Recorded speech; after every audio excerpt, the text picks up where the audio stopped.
Bonjour à tous, heureux de vous retrouver dans votre émission reçue 5 sur 5, l'émission du Quintet Plus et du 5-5. Pour m'accompagner aujourd'hui, Alexandre de Kopman. Bonjour Alexandre. Bonjour Philippe, bonjour à tous. Alexandre, direction Vincennes, vendredi soir. Une épreuve pour 6 à 10 ans, inclus sur 2700 mètres. On va dire un lot de qualité au départ ? Pour moi, c'est une course très intéressante, une course réservée aux seules femelles, une épreuve européenne. Je pense qu'on ne devrait pas taper loin de la soupe. Comme on dit. Oh là là, il est confiant Alexandre. On va écouter votre sélection. Alors, le 18, Tess de Villeneuve, l'As Viva Lover, le 10, Urfé du Mouchel, le 11, Plisure Chronos, le 5, Thessalienne, le 3, Orbakens Cruella, le 14, Ubrine et enfin le numéro 4, Ufana Nonantaise. On va rebondir sur votre favorite, le 18, Tess de Villeneuve, qui a pris l'essentiel de ses gains en province. Elle compte également quelques titres à Vincennes. Elle est surtout idéalement engagée à 340 € de l'élimination. Malheureuse, le dernier coup, on va regarder sa course de référence, c'était le prix Air Caraïbes. Le 29 mai dernier, voilà, elle est cerclée, mais là, il n'y a plus rien à dire.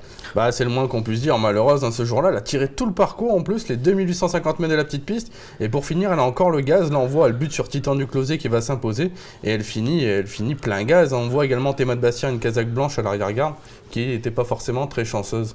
Maintenant, voilà, c'est un mal pour un bien, elle découvre un engagement idéal, comme vous l'avez dit, face aux seules femelles. Jean-Michel Bazir a été appelé à la rescousse. Le seul petit bémol qu'on pourrait lui trouver, c'est que grande piste, finalement, elle n'a couru qu'une fois. J'étais sur ce parcours, elle a pris une petite place. Maintenant, je pense que cette jument a franchi encore un cap ces derniers temps. Et pour moi, c'est la base incontournable de cette course. Là, je vous dis, en plus, là, il y avait les mâles. Ce coup-là, il n'y a que les femelles. Non, on fonce. On fonce. On va vous faire confiance. Vous lui opposez le numéro 1, Viva Lover, qui vient de renouer avec le succès. C'était sur l'hippodrome de Graigne.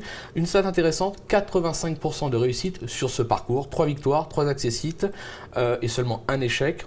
Au papier, difficile de l'écarter. Moi, j'ai encore une stat meilleure que la vôtre, Philippe. J'en ai une à 100%. Allez-y. Elle a couru 6 fois à déférer des 4 pieds et 6 fois à l'arrivée. 4 victoires, 2 places.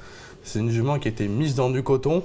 Vous l'avez dit, elle vient de gagner à Graines, 14-8 ce jour-là. Je peux vous dire qu'à Graines, je regarde les chronos, c'est pas souvent qu'on voit ça. Elle battait Vélino Dovrosi, qui est un bon cheval également. Il faut la planquer. Maintenant, si elle a un bon parcours, il va falloir compter avec elle au sprint final. Bon, on l'a compris, on a 2 bases solides au départ de ce Quintet Plus 5-5. En troisième position, on va encore parler de stats avec le 10, Urfé du Mouchel. 100% de réussite, là, vous pouvez pas me battre. Là, je peux pas faire mieux. Sur la grande piste avec 2 succès et 7 accessites. Logique aussi de la retenir. Bien évidemment, là, elle effectue une petite rentrée. Maintenant, c'est une jument qui court souvent bien fraîche. C'est une jument qui a connu pas mal d'ennuis de santé dans sa carrière. Sinon, je pense qu'elle n'aurait plus le droit de courir ce genre d'épreuve. Et là, son entourage, la défaire des 4 pieds. Déférer des 4 pieds, c'est également 100%. Couru 3 fois, 2 victoires, un accessit d'honneur. Voilà, je pense que s'il avait une course dans les jambes, je l'aurais peut-être mise, peut-être même en tête. Parce que carrément. Pour moi, elle est vraiment en retard de gain, cette jument-là. Là, voilà, en étant à 80%, sa place est sur le podium. Sur le podium. On va voir ce qu'en pense Christophe Hamel. Puisqu'on a été à sa rencontre, il nous parle de la dernière sortie d'Urfé du Mouchel, mais il va également nous parler du déferrage. On l'écoute. La jument nous avait un petit peu déçus à Cordemais en dernier lieu et ça s'est avéré qu'elle avait saigné des poumons. Donc on a réglé le problème, on a pris notre temps un petit peu pour la soigner. Et puis en plus pour la monter en condition pour pouvoir être présent vendredi soir. 3 fois déféré des 4 pieds, 2 victoires et une 2e place dans un quintet. Ouais, elle a des bonnes perfs déferrage. C'est vrai que ça l'aide vraiment beaucoup. Bon, ça sent la confiance. Pas à 100%, mais bon, pourquoi pas pour une petite place, puis la prochaine fois pour la gagne, on l'a compris. En 4e position, le numéro 11, Plisure Chronos, une jument italienne, comme son nom l'indique, confirmée sur la grande piste, elle s'est placée au niveau semi-classique, elle a déjà gagné à ce niveau, c'était en gain en 2014. Dominique Lochneux, là aussi, on fait attention. Ouais, pour moi, c'est la meilleure chance étrangère dans cette épreuve. En dernier lieu, elle était 6e, et c'était un très bon lot. C'était Reimbermel qui s'imposait. Il y avait des chevaux comme Lionel, comme Roy Boss. C'était des chevaux vraiment en plein boom actuellement. Elle terminait tout près d'eux finalement. Et 2007 GP, elle adore ça. 13-7, elle a déjà trotté. C'est quand même un excellent chrono. Si elle refait 13-7 vendredi soir, je pense qu'elle va lutter pour les premières places. Il peut y avoir lutte. On va s'en méfier. Le numéro 5, Thessalienne, qui s'est longtemps contenté de la province. Un jour, elle s'est dit, tiens, je vais tenter l'aventure à Paris. Boum, un pari gagnant, une belle réussite. On s'en méfie peut-être plus pour une place, là ? Plus pour une place, mais comme vous l'avez dit, c'est une jument qui a vraiment franchi un cap depuis plusieurs mois, depuis le meeting d'hiver. Elle a fait vraiment des trucs un peu incroyables. C'est vrai qu'on l'a pensé peut-être un peu barré. Sa rentrée était excellente, 5e sur 2100 mètres, un super chrono.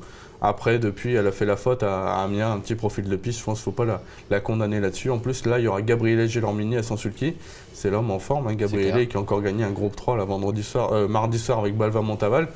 Non, en plus, c'est une jument qui démarre bien. Donc, elle va de suite se Ça sera un placer. avantage, c'est clair. Et après, voilà, si elle a un bon parcours, elle peut être 3, 4, 5, à une cote intéressante. C'est le petit outsider qu'on met en avant. On va la suivre, on va pas l'écarter.